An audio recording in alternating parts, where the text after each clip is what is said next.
All right. Officially, episode one of season two. I'm so excited to be back with you guys. It's truly an honor. I've received so much support around the podcast and advocacy and initiatives that I'm working on. So I just want to take the time as I start this episode to thank you all for all that you guys have done to help me be able to bring this along. Um, I have a very special guest today. I'm so excited for her to be able to come and speak to you guys. So, without further ado, I'm just going to go ahead and let her introduce herself.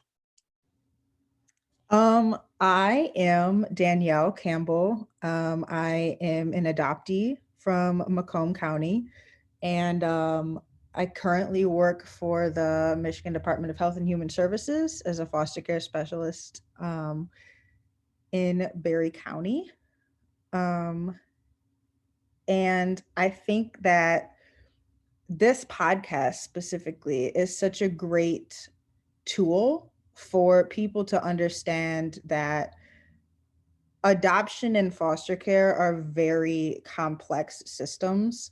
And especially when today we have so many people who are so passionate about their beliefs, speaking specifically about Roe versus Wade being overturned, there's a Mhm. lot of things going around saying, um, just adopt, or there's the foster care system. And I don't think that people really understand how traumatizing it is to be in the foster care system and to go through the process of adoption. So I think that podcast like this, with all the people that you've had on and all the people you'll have in the future, it really can open up people's eyes to the trauma, and that it's really not a fix it kind of system. It's something that really needs to be changed, and it you shouldn't ever wish it on someone.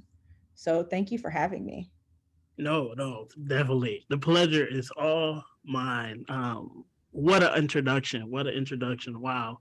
Um, a lot has happened. Roe versus Wade, a lot, and you hit on some very interesting topics, and I'm definitely going to dive a little bit deeper. But you guys know, I introduced the person, and you know how I flow with it.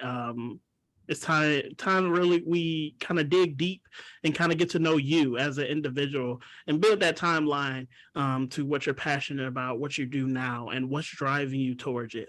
So if you don't mind me asking, um, tell us a little bit more about you and when you entered your own experience.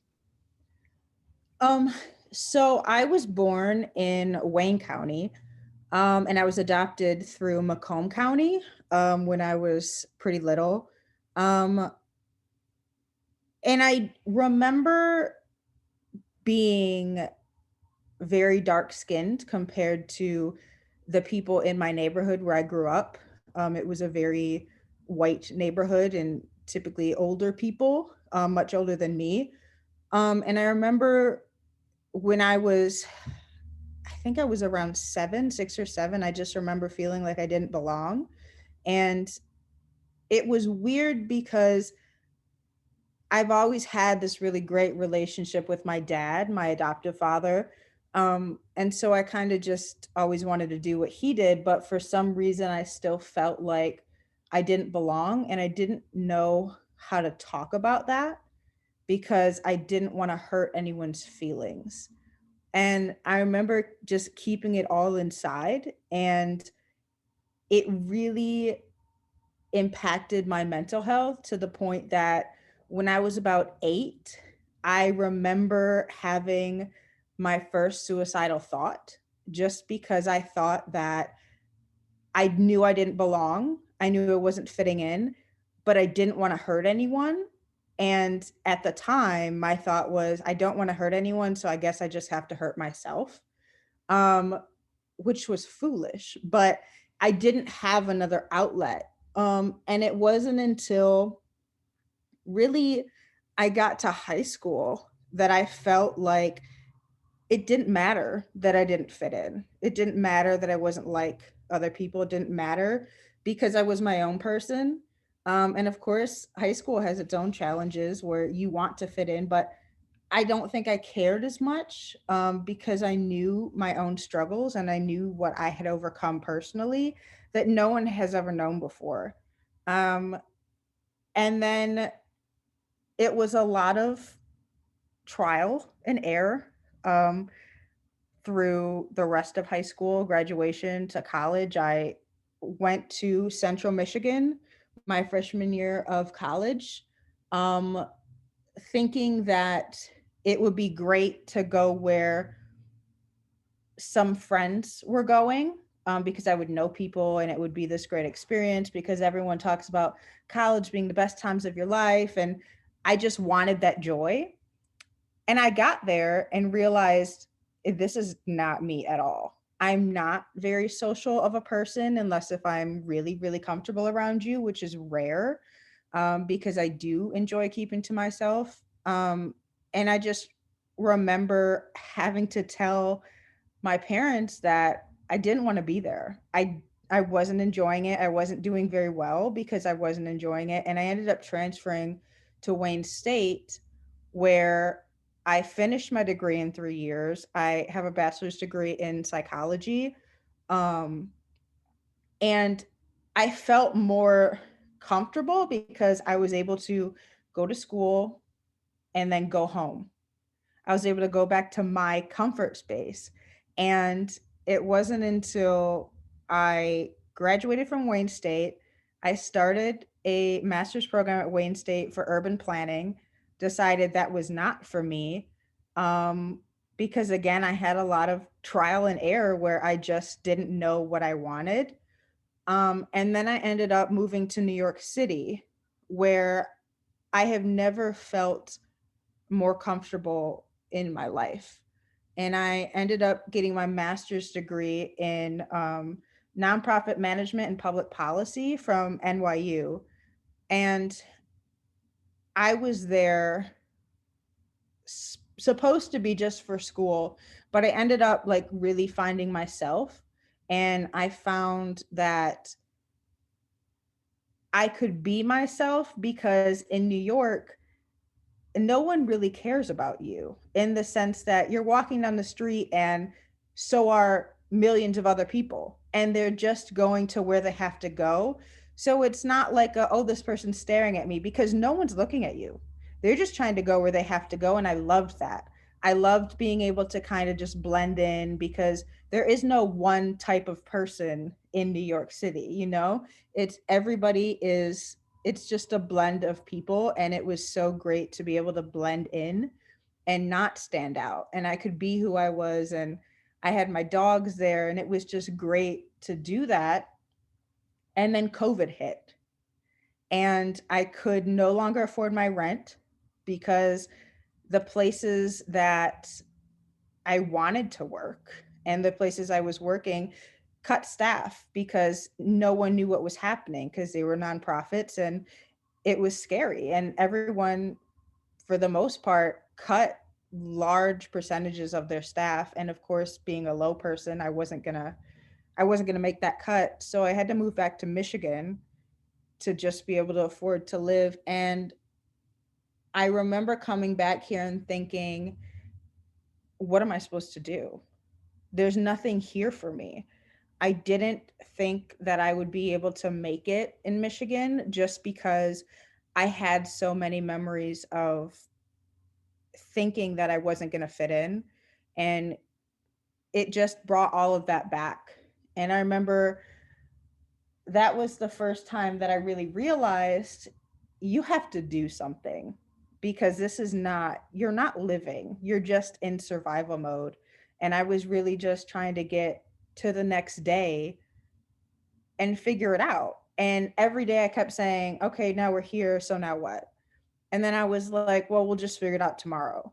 And I kept pushing it back and pushing it back and pushing it back. And I ended up just being sick of it. I remember staying home because I had enough money to kind of just float for a little bit. and figure out what I wanted to do. But it got to the point that I was so sick of being at home that I needed to do just like to do something. Um, and I took a part-time job at a grocery store. And if you know me at all, you know that I don't enjoy interacting with people. Um, in an everyday constant thing, which is in a grocery store, that's all you're doing. I'm not really helping you, I'm just pointing you to something. If I'm helping someone get to a better place, I love that kind of interaction.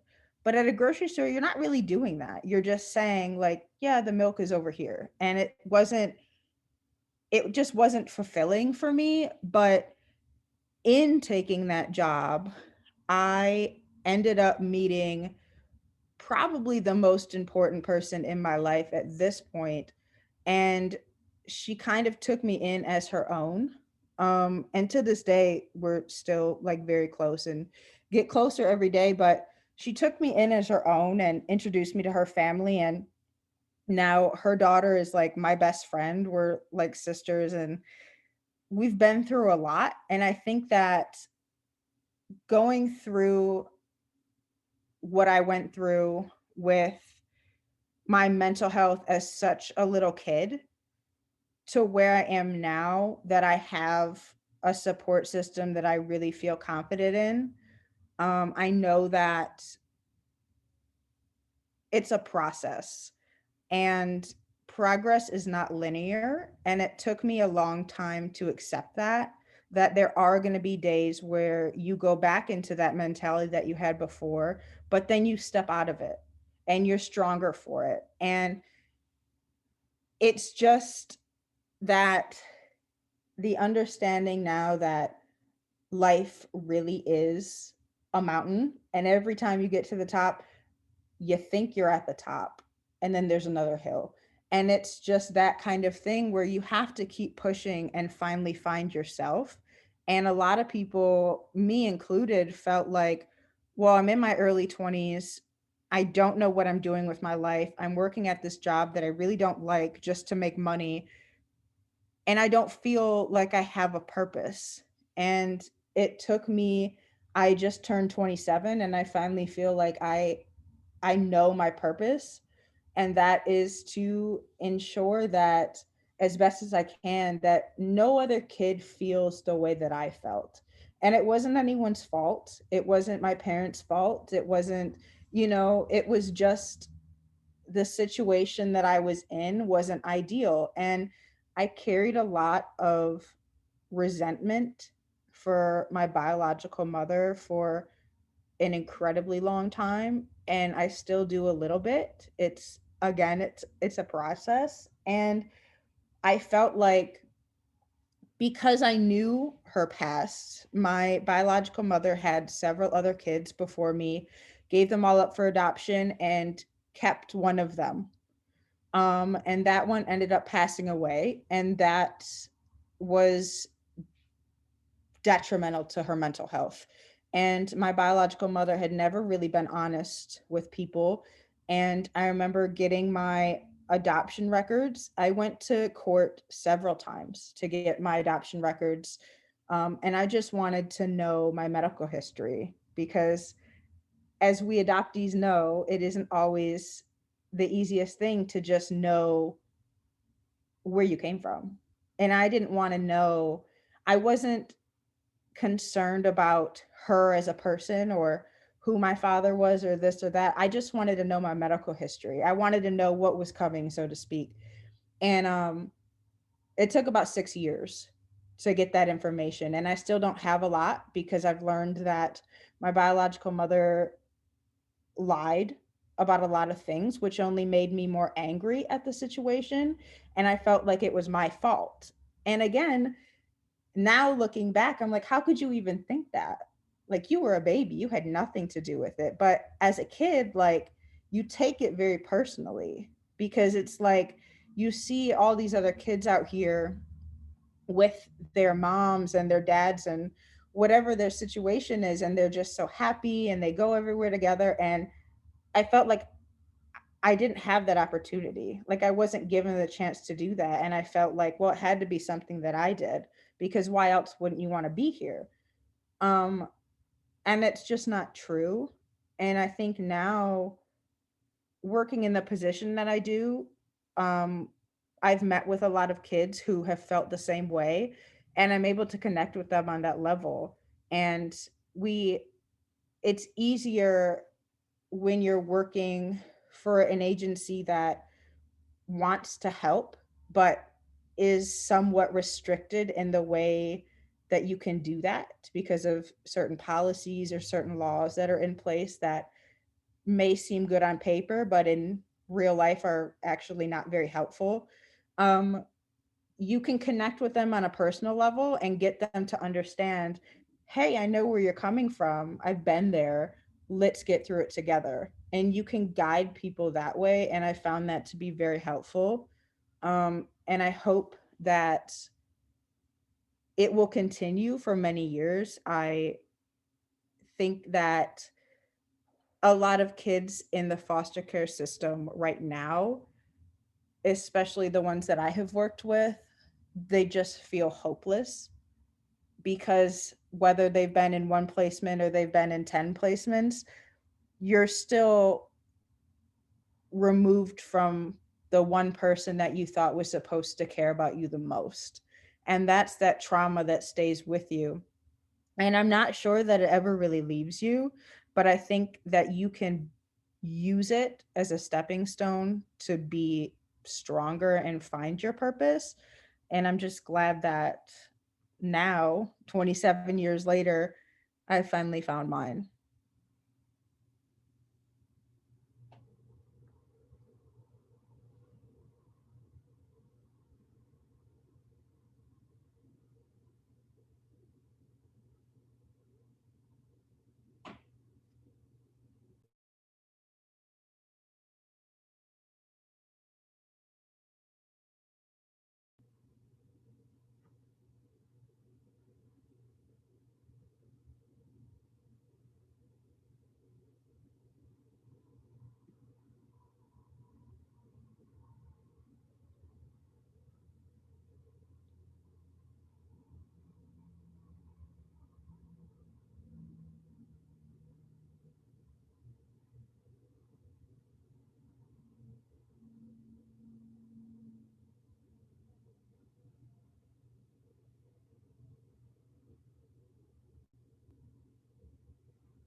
I don't know if you can hear me.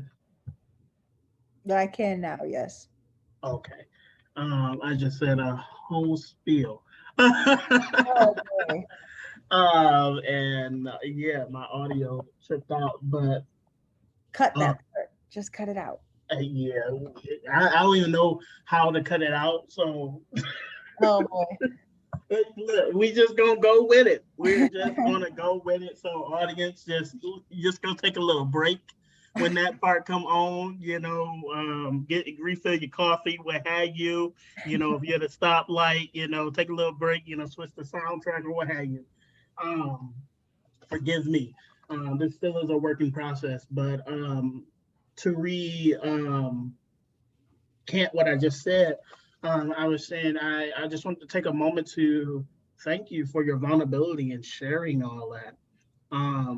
Truly, it's very inspiring to hear what you have overcome, and um, what what may be things that you're still working towards too. Um, I took down some notes, and you spoke about comfortability, not standing out, trying to fit in. Being in that fight or flight survival mode. Um, and you briefly spoke about mental health.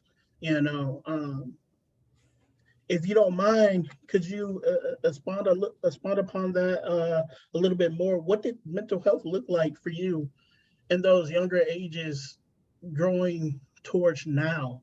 Was it something on the forefront? As you got a better understanding of it, was it something that you're like, oh, okay, this is something to work towards, or was it a battle in itself? Yeah. When I was younger, I think it was really more of just I really didn't feel like I fit in anywhere. And I suffer from imposter syndrome very badly. And I feel like I'm not always qualified to do things, or I don't fit in a certain way. And I feel like, well, I had to have, you know, talked my way into this and someone fell for whatever. And it's like, no, you actually are overqualified. You have all this lived experience, you have the, schooling, education, you have all of that. It's just an internal thing that I still work on every day, that I always feel like I don't fit in or I'm standing out too much, and I never want to be that. I'm perfectly comfortable just blending in the background. I don't enjoy, big gatherings, things like that, but I know now that there's so much strength in that you can be the quiet person that sits in the back, and when you have things to say, everyone listens. And that was something that I was told in New York, that people found me intimidating because I didn't talk.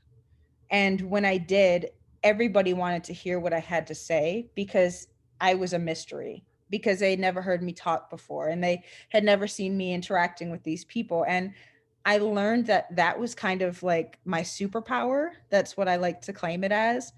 Um, and I do find that now, especially in this position, I'm much more comfortable, because I work with really great people, and my mentor Jess, she is amazing, and my supervisor, they're just great at understanding that not everyone is the type that, wants to go out and go to dinner and, meet each other out or whatever. And it's just kind of like, I want to learn how to do my job the best way that I can.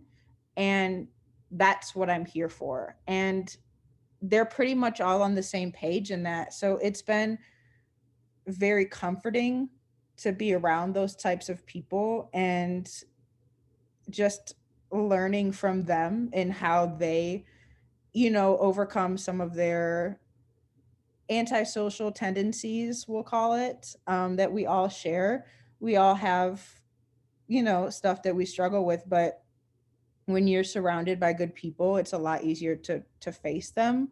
And that's something that I'm still learning. I'm still dealing with it every day, but I now have the understanding that I am where I'm supposed to be. I think that especially when I was younger, I was always running from something, and I don't really know what it was. I think I was mostly running from myself, because I did felt like I wasn't fitting in and I wasn't doing what I was supposed to be doing. And I don't even know what that was, because when you're in middle school, you're not supposed to know what you want to do. You don't know where you want to end up. You have so much more life experience to gain, and I was always trying to rush through to the next thing. And I think that I missed a lot of things, a lot of experiences that I should have enjoyed more. And it was just because I was always trying to run from myself. And now I don't do that anymore, not as much, at least. Like, I recognize now when I'm doing that, and I have the people in my life now like my sister, she's like probably my best friend. Her name is Nicole, and she always calls me out on when I'm skipping things or when I'm not seeing things the way that she is. And it's been really helpful in slowing me down and understanding that right now you're supposed to be here because it's teaching you how to get to the next place, or you're learning something to get you to where you want to end up, and it's just a process, and it might not be as quick of a process as you would like, as I find myself to be very impatient sometimes, but it's all about what you can learn and what you can grow from and how you can use that experience to get you in the best position possible to do what it is that you want to do.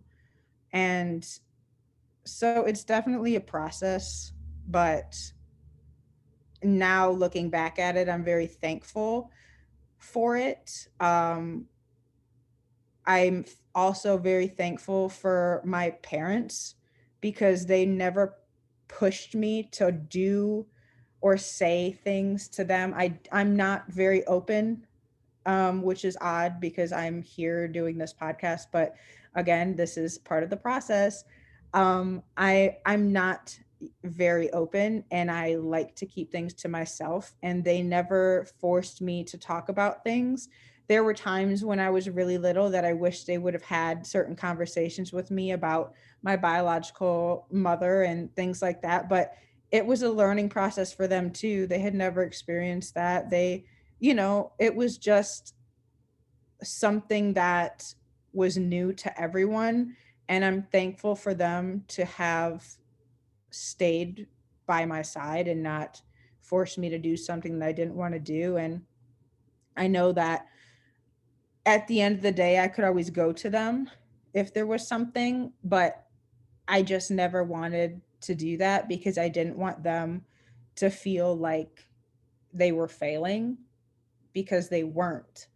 And it wasn't their fault that I was feeling what I was feeling. It was just the circumstances. And sure, there were things that were less than ideal, but it was a learning experience for everyone. And I think it's all about being able to look back at those things that you thought were weaknesses and realizing that they were actually building strength to get you to where you are now. And every time you have to face something that seems really scary or seems really huge, like this thing that you're never going to be able to get through, you have to be able to find your people to get through it. You have to be able to find your comfort people and love them with everything that you have and know that they're there for you. So when you do get to a point where you feel like you can't go any farther because you're so tired, whether it's mentally or physically or emotionally, you have them to fall back on. You have this landing pad and this safety net that you can kind of catch your breath, and then they'll push you right back into it and be right behind you the whole time. And that's where growth comes from. And I'm just very thankful to have that now. Wow. You you're hitting on so many awesome things, and I think it's safe to say, and correct me if I'm wrong, that this is still an ongoing process for yourself. Yes. The growth, the learning, as you spoke upon. You mentioned something that reminded me of a quote that I in passing thought when I was in a state of homelessness created. And it reads as, you have to learn to listen actively, observe, use your voice, find your value and worth through darkness. Take heed in the journey, but also grasp the lessons, but yet enjoy the ride. Yep. And for me, I know where I was when this quote came to my mind. You Mhm. know, uh, Yeah, and I feel like this quote resonates with a lot of us, Yeah. because we're all in this constant state of just growth and recognizing some things that were in our past that we truly probably didn't really like back then, but now we're understanding they had a greater cost, Right. and I use the word cost because sometimes when we're younger, we see these things as sacrifices or, detrimental, impactful things, and as we get older, we see that the cost that we paid for those things, had an ultimate goal. Um, and it help us become closer or to becoming whole. Um, you also said something. I didn't write it exactly how because you went to something else that kind of sparked my mind. So my brain kind of just wrote it how I thought I heard it. Right. But it said being present in your now. Yeah. Being present in your now. And having um an accountability partner.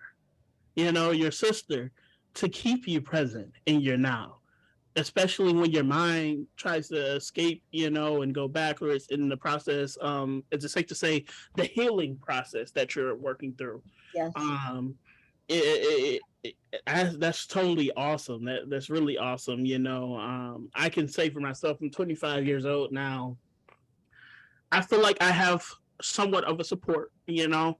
I've reunified with my family. We've had some conversations. There probably still is some healing that needs to happen there. There probably is not even a thing to say. There is some healing that needs to happen there still. But I'm in a place in my life, being 25, where I'm just like, I just want peace, I know there's some things I won't fully understand or be able to get correct answers to that happened to me when I was a child, or reasons why someone actions did this or what have you. I understand that I was a victim of some things, um, but I can't take into account what they were a part of in their life, and as I'm getting more involved in advocacy and prevention and preservation work, I'm understanding everyone has a story, that doesn't excuse their actions, but everyone has a story. And when you're growing up, there's intricate moments where there's steps you need to grasp to learn to be, an adult one day, to be a functioning teen, and all these different things. And sometimes, when I think back to my story, I realize that those intricate moments, of my abusers, they may have missed some of those steps, Yeah. or some of those steps wasn't given to them, which ultimately led to me having to pay the cost, Yep.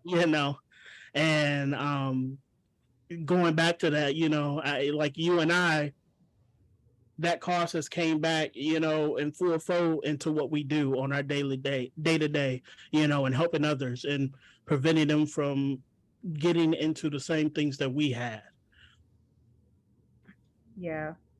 I think a lot of it goes back to, like you said, everybody has a story and everybody's story is different. Even if you are experiencing the same thing, you're not experiencing it in the same way. So for me, as a kid, you only see the way that it's hurting you in the moment. You don't see why this person is hurting you. You don't see why they're directing it at you. You don't see that. You're not able to understand that. And it took me a really long time to get over some of the things that were said to me when I was younger and the way that it made me feel. And it made me feel worthless and like I didn't belong. And when I was already feeling like I didn't belong, it just made everything worse. And now I'm able to realize that when things like that are said, or when things that are hurtful are done, it often isn't a matter of, I want to hurt you specifically. It's that I'm hurting and I either need someone else to feel that pain, or I need to get it off of me. And you're the person that's here right now.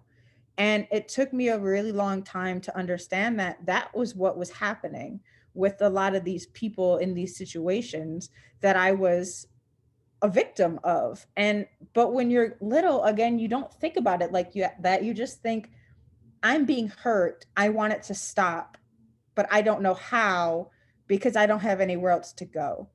And that was really painful for me. And I, again, like, I never shared it with anyone until just recently, but it was because I didn't want to hurt anyone else. And now I realize, until you face the problem, you can't find a solution. So now I'm very much a, I wouldn't say confrontational, but I'm not afraid to address the things that are wrong or the things that are hurtful. And if someone else is being hurt, I do what I have to do to try to fix the situation, or try to have them communicate with each other in a way that everyone can understand. Because I think that a lot of the time it comes down to communication and not being able to say things in ways that other people can understand, or not being able to see through the anger that you're feeling to accept what someone is saying to you. And that, again, is something that it takes, like, work. It's not something that you just casually grow out of. It's something that you have to work at every single day. And it is tiring, but that goes back to having the people, your comfort people. And that took me a long time to accept that sometimes your comfort people, it's not your family. And that's okay. Because I think that there's the, the saying of, it takes a village, and that's usually applied to, like, raising children, but it goes for anyone, that everybody needs a village, and everybody needs people that can give them what they need. And that isn't always one person, and that isn't always one group of people. You take things from people, you take little things from everyone that you meet. And it doesn't mean that, you know, your family's not good enough or this person's not good enough. It's just that you need something that they can't give you, and that's okay, because what they are giving you is enough for that. And you go somewhere else to find what else you need. And it's just kind of human nature. It's just, you have to be able to be comfortable enough to move on to the next thing, but also uncomfortable enough to continue wanting to find that new thing. And I think that for me, because I didn't open up very much when I was a kid about things that were bothering me or things that were hurting me, I still feel a little bit of guilt that I found comfort in people that are outside of my family. But I'm at a point now where I know that people love in different ways. And sometimes people are loving you in ways that you can't understand. And it doesn't mean that you're unlovable. It doesn't mean you're not being loved. It just means you can't feel it. And that is also okay, because there will be someone, and there will be people that can love you and will love you in ways that you can understand. And you know that those are your people when things get really rough, that they will be there for you no matter what. And it isn't always your family, and that's okay. And I'm thankful for that knowledge, and I'm thankful for the people that I know will always continue to force me to move forward even when I don't want to, because there are times when I'm very stubborn and like I just don't want I just don't want to. Like I'm just tired. I don't want to work on this anymore today. I don't want to do that. And I just want to be angry. And there's a time and a place for that where you have to be able to feel what you're feeling, but you have to be able to let it go enough that you can move forward from it and work past it. And a lot of times people aren't given that opportunity because they're just surrounded by people that are like, yeah, it's fine, you're just mad. But it's not okay, because if you're mad or you're angry at a situation and you never are able to talk about it, you're never able to grow. And you're always just stuck in that cycle of anger.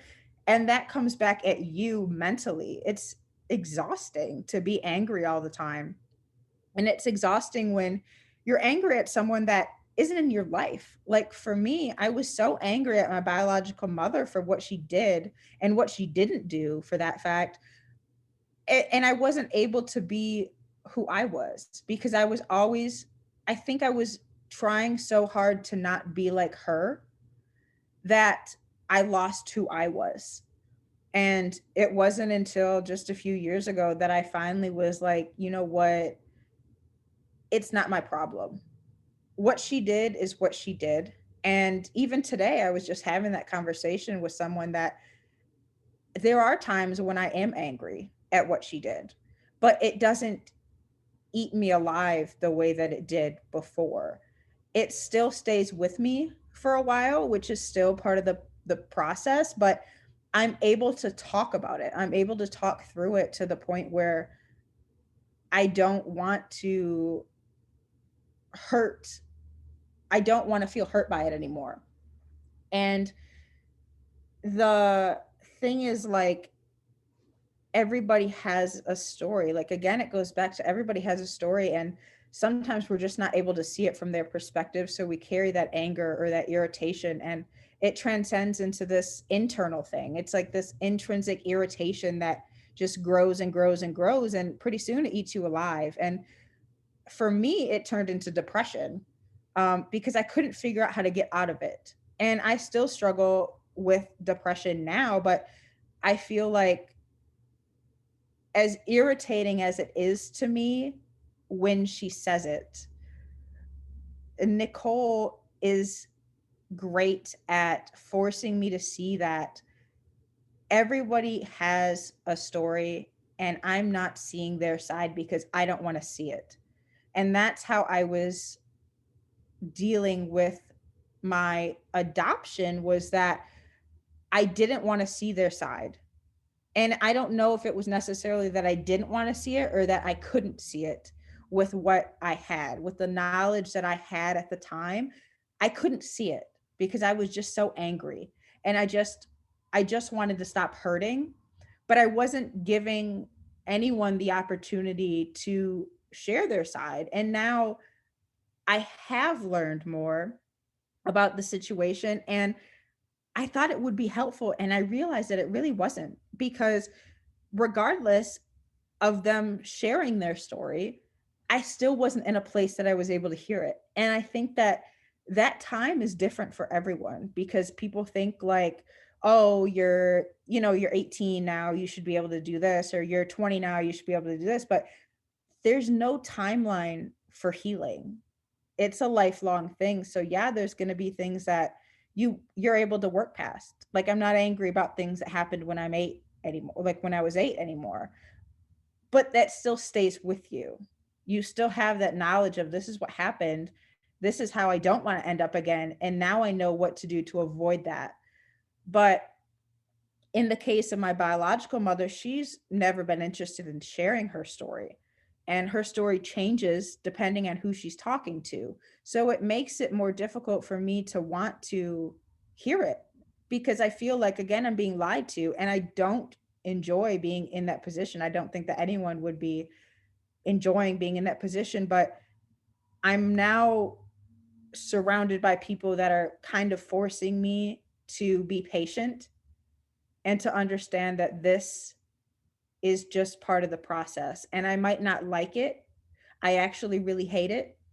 But at some point, I'm going to be able to look back at it and say, so this is why it took so long, because this is where I am now. And I would not be able to be here had I not gone through all of that. And a lot of times it feels like you're walking through wet cement and you're just getting stuck and you're just going slower and slower and everything is dragging and dragging. And no matter how many steps you take, you're still being dragged back. And that's how my healing process has kind of gone.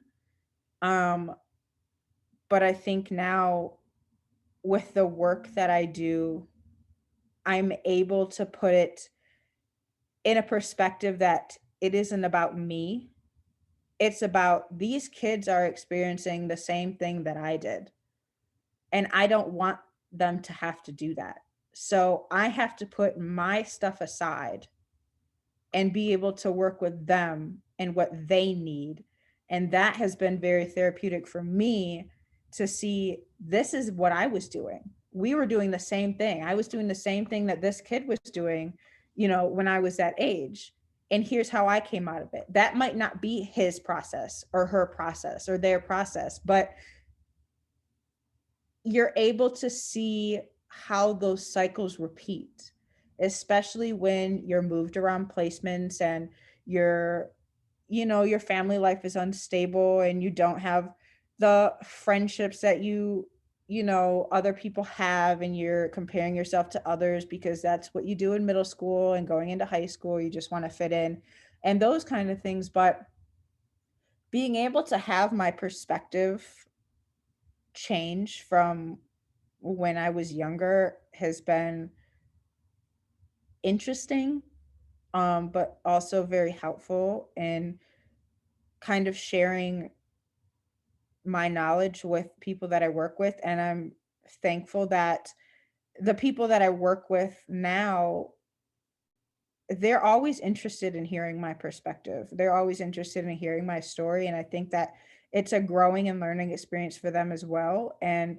there are a few people that have gone through the system that I work with. And it's interesting to hear the different perspectives and how it all influenced us to get to where we are and how we want to do this work, because we want to be the change and we're actively working to be the change because we know how hard it is to get out of those negative cycles that the system like this can have on kids, especially little kids. You don't have the resources or the knowledge to work past the things that you're dealing with, and oftentimes you don't have the long-term supports that you need. And it's that kind of thing where you just have to be patient, but it's so hard when you're hurting.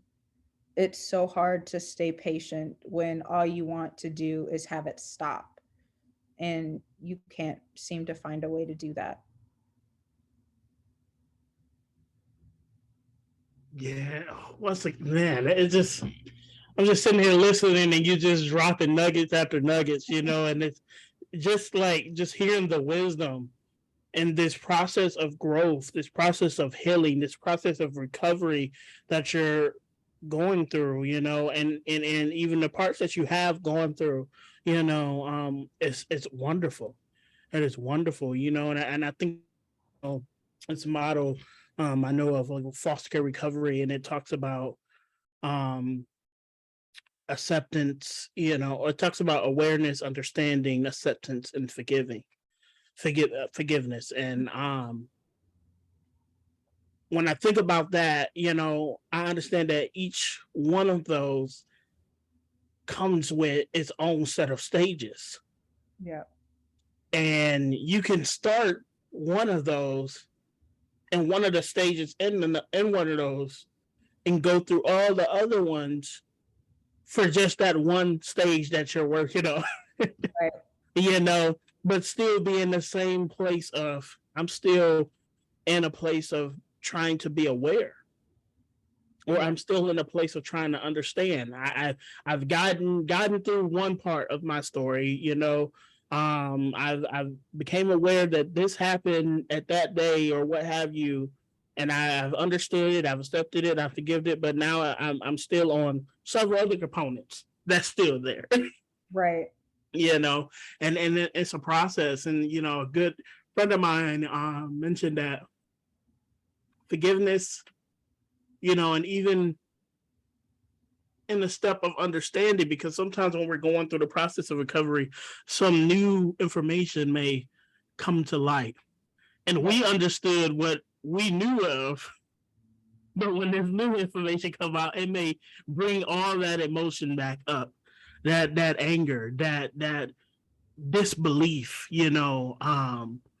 and now we have to go through that all over again to work through it and to be in a place of healing. Right. And um, it's not one size. It's not one sided, you know. Definitely, as you continue to grow, you continue to see things and look at things from a different lens. But as you spoke about before, you can forgive something and then it still be there. Some people, for them, every year, around a certain day, they got to go through all those steps all over again to forgive. Some people, they can just let it go completely. Some Right. people, forgiveness is a daily thing. You know, it's very different and unique to the individual. But the biggest thing to know is that no matter what, there's this huge village of people with lived experience, and we all in this together. Yep. You know, um, but I really appreciate you sharing that.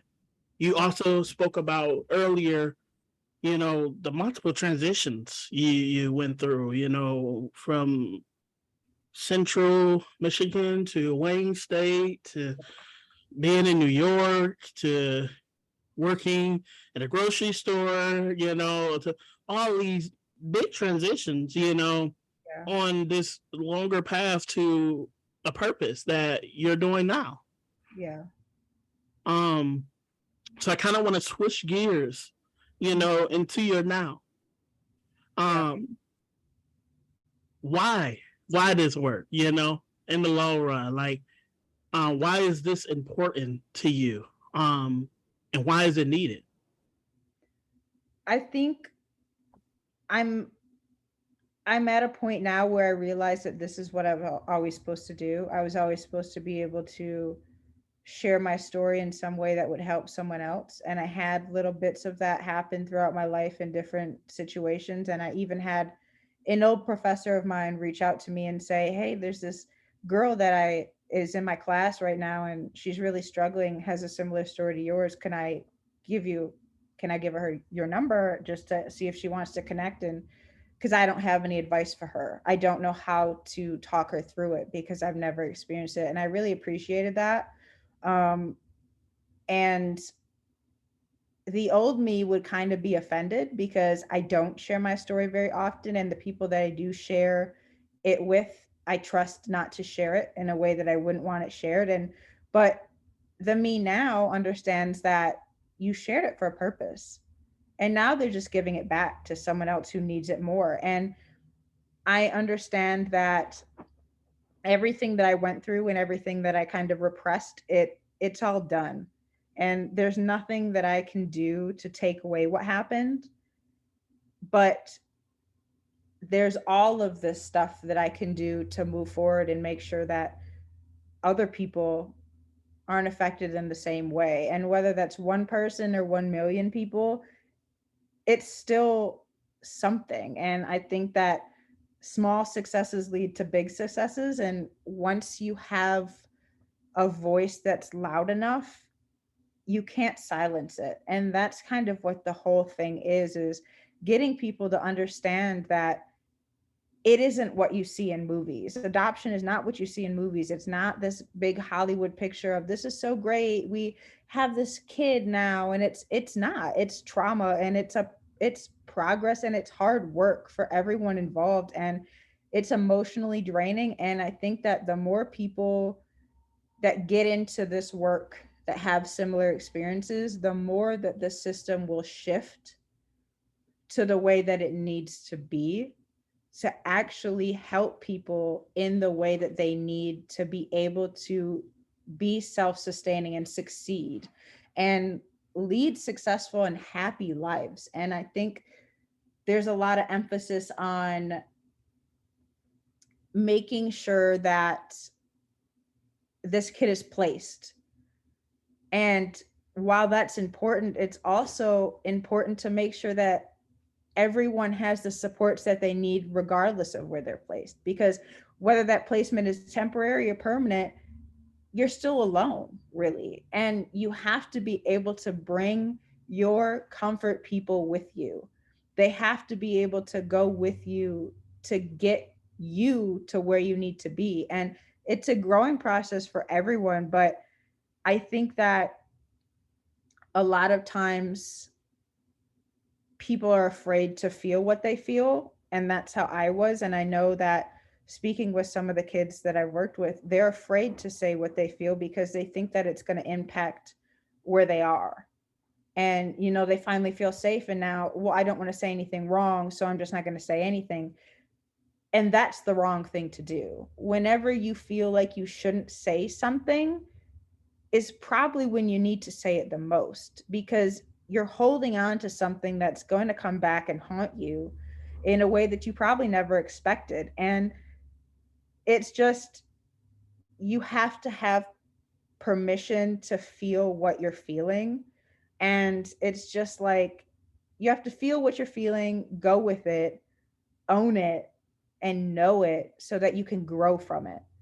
And it is a really long process, but I think that now I'm just at a place where I am able to feel more deeply and to love with less shame, because I always carried a lot of guilt with me over things that weren't my fault. And I know that now, and I know that it took a lot of work to look past myself and see that there are people that care and want the best for me.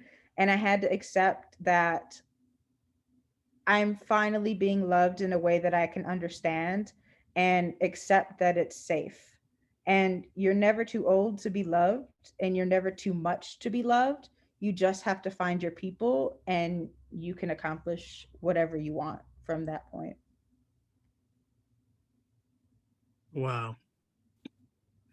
If anything, I know you've dropped a lot of nuggets for people to take in. I hope when people listen to this, they heed what you're saying and telling them, not only, listening to your story, but also for those who are thinking about fostering, thinking about adoption, that they understand that it's not cookie cutter. You, if you say, well, I just want to adopt, that doesn't exclude you from the trauma or the behavior issues. Right. If you say, I just want to foster little babies or toddlers, that doesn't exclude you either. It's going to be a task, and that doesn't mean that it isn't powerful. It isn't it doesn't have positive moments. It isn't great work, and I don't want to take away from that, Yeah. but you have to understand and accept it at wholesale value, you know. Yeah. Um, and another thing you mentioned, the power of healing, the power of working through things, even when it is uncomfortable, Yep. you know, because in the long in the long road and the long ending of it all, like it's all for the benefit of you, you know.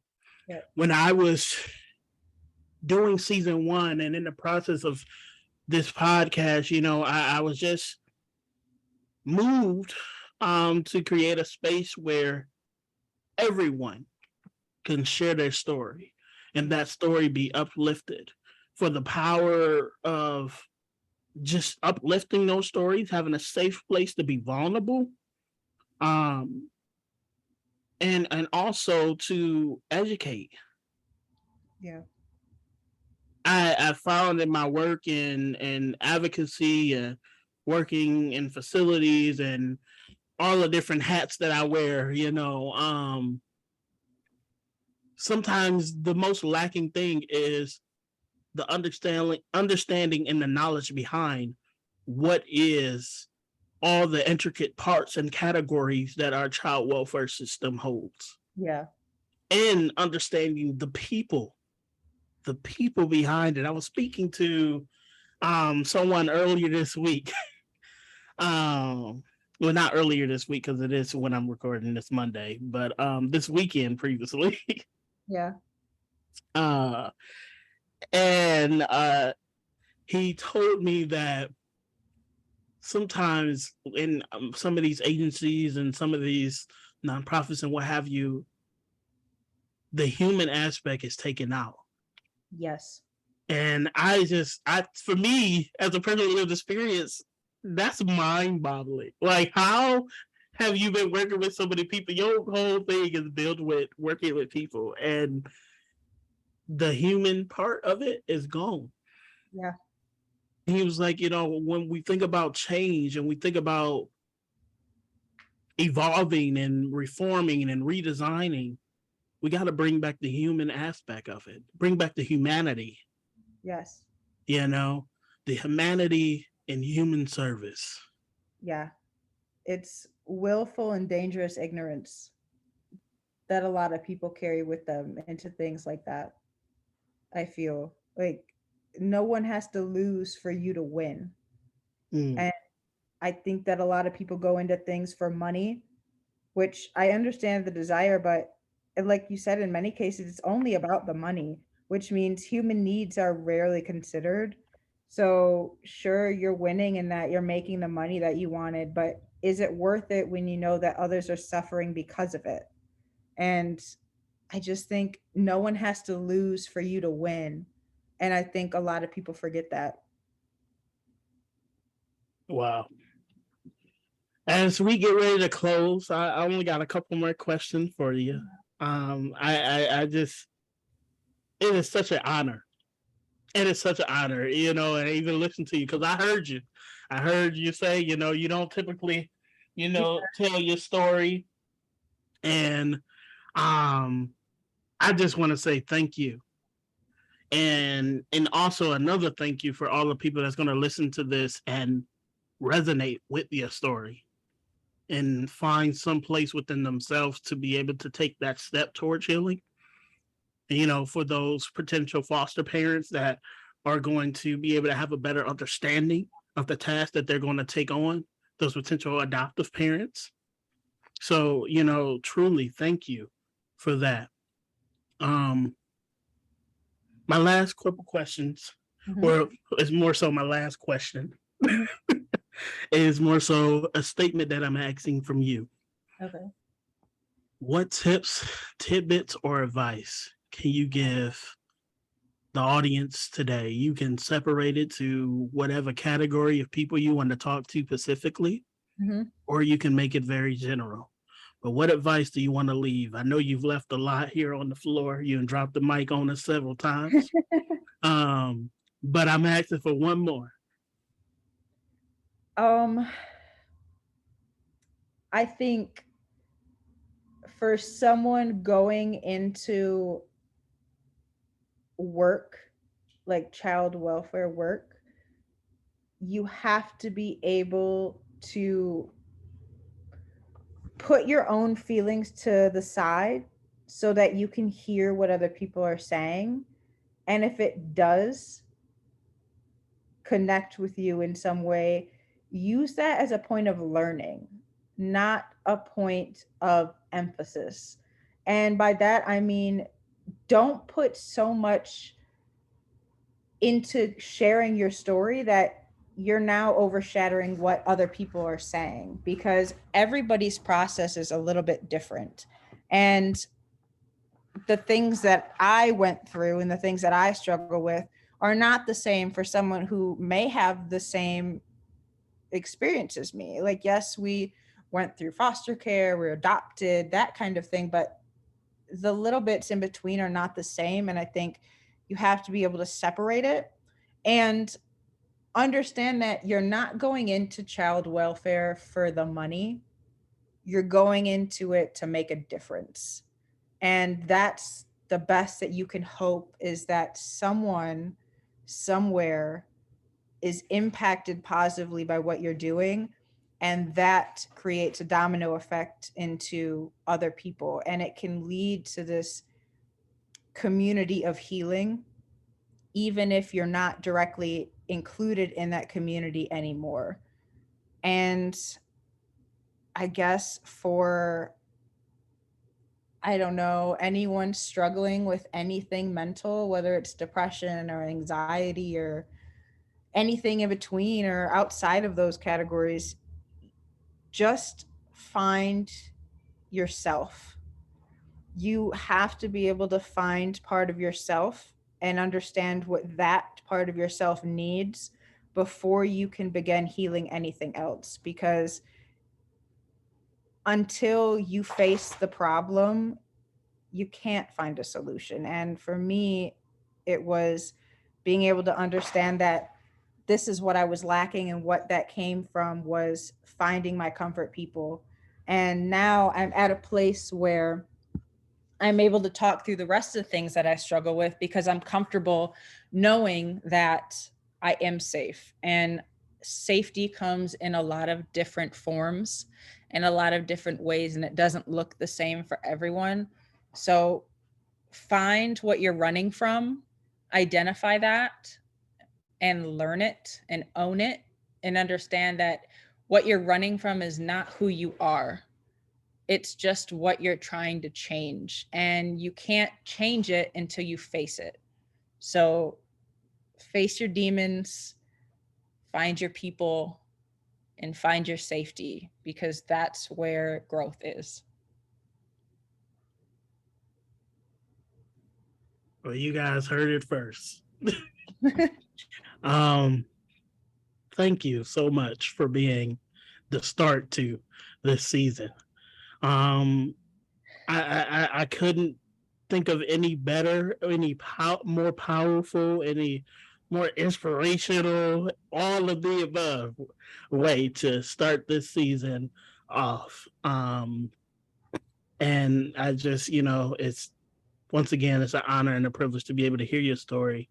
I know for myself, I took a lot of notes, took some stuff in, for myself, um, and I thank you for that. Yeah, thank Wow. you for having me. No problem. No problem. Well, you guys heard it first here, Welcome back. It's been a little minute, I took a little bit of a break, but not really, because I was still doing work. But I'm excited to be able to bring you many more episodes like this season. I am looking to diversify it, have a little bit, more of all sides of the spectrum in surrounding the child welfare system. I'm going to be having individual interviews like this, and then roundtable conversations with people with lived experience and more, all talking together and just having a dialogue on some topics and some issues that we face today. Um, yeah, this is going to be a ride, and this is going to be a journey. So I just ask that while you guys are riding, that you're making sure that you're taking care of your mental health. Self-care is very important.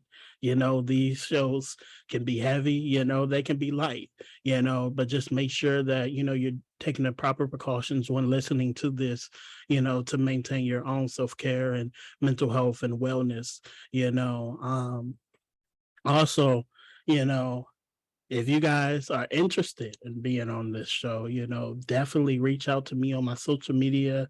You can DM me directly. You can email me, if you have lived experience or surrounding experience in the child welfare system.